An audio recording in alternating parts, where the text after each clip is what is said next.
Yeah, Coach Grimes, go ahead.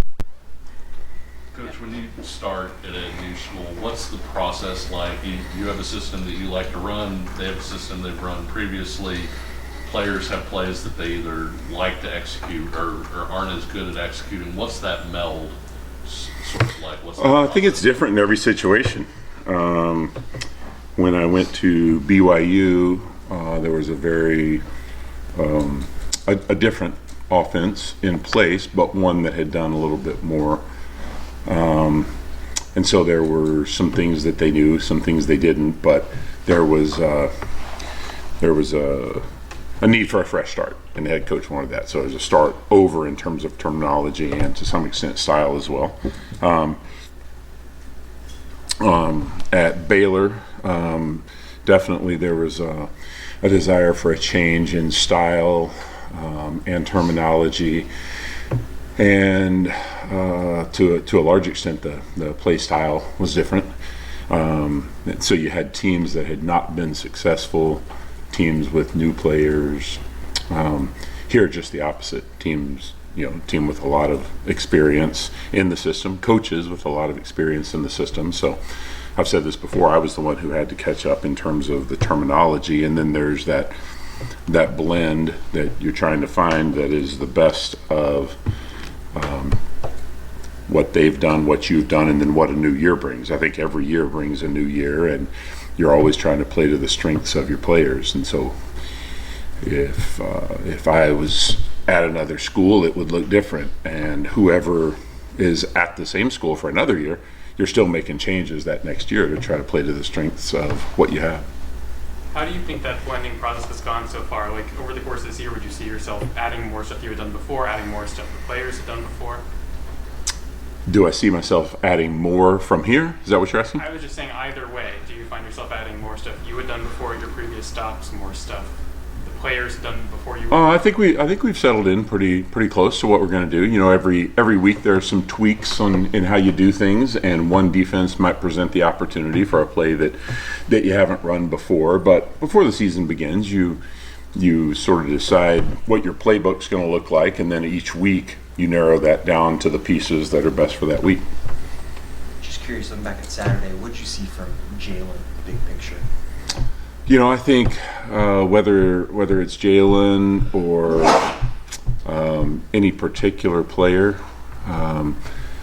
just wish you had a few more plays that had gone our way, and I think that could be said of any position. And you know, there are some things that we're doing well, some other things we're not doing as well. The bottom line is, can you score more points than the defense yields? And you know, we haven't done that yet.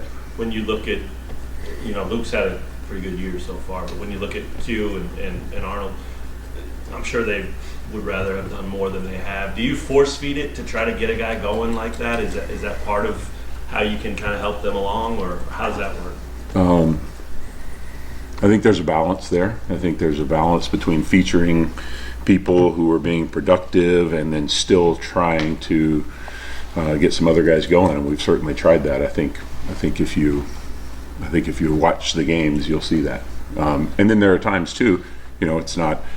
There are times when you can attempt to target someone, but the defense may take that away. And so sometimes if you limit yourself too much, then it puts the quarterback in a bind. And so we try not to do that too much. There are certainly plays where we're looking somewhere first, and who we put in that spot might differ from play to play, but the defense still, to a large extent, determines where the ball is going to go, and then the quarterback, and then the protection and a scramble and all those other things that many variables go into the ball actually getting thrown to the person that might be first in terms of his progression.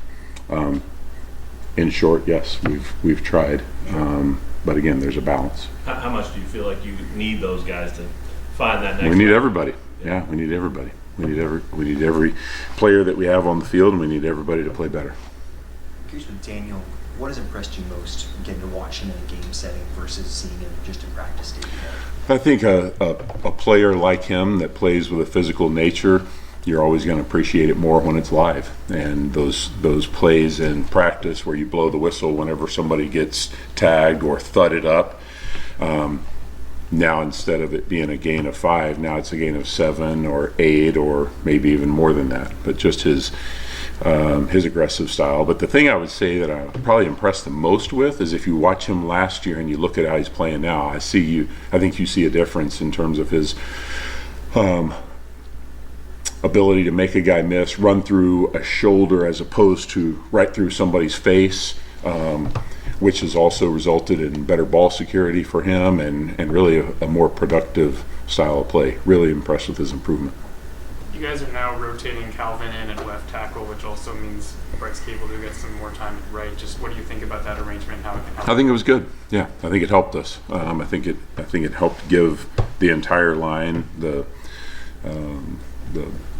ability to play longer and harder and be fresher, and that'll certainly be important this week.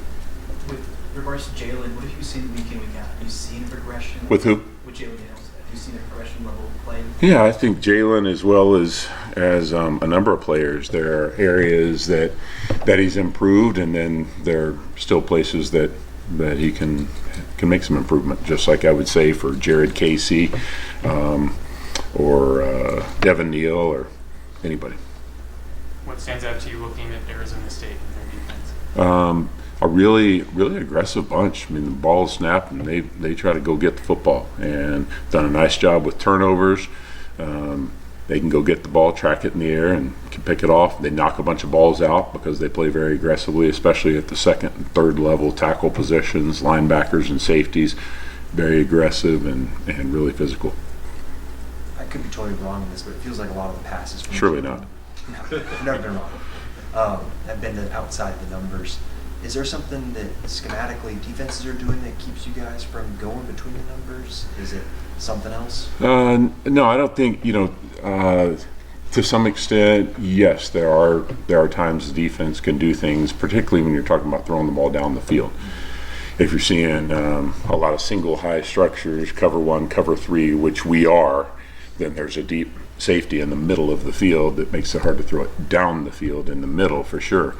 If you're seeing more of your zone pressure 3 deep stuff, then there are seams underneath. If you're not, you're seeing 3 and 4 man rush with 3 deep, then there are a lot of people underneath in those zones as well. And so sometimes the best place to go is out there. But I think we tried to spread the ball, and to some extent the defense does dictate where the best spots are. Anything else, Coach Grimes? All right, guys. Good to see you.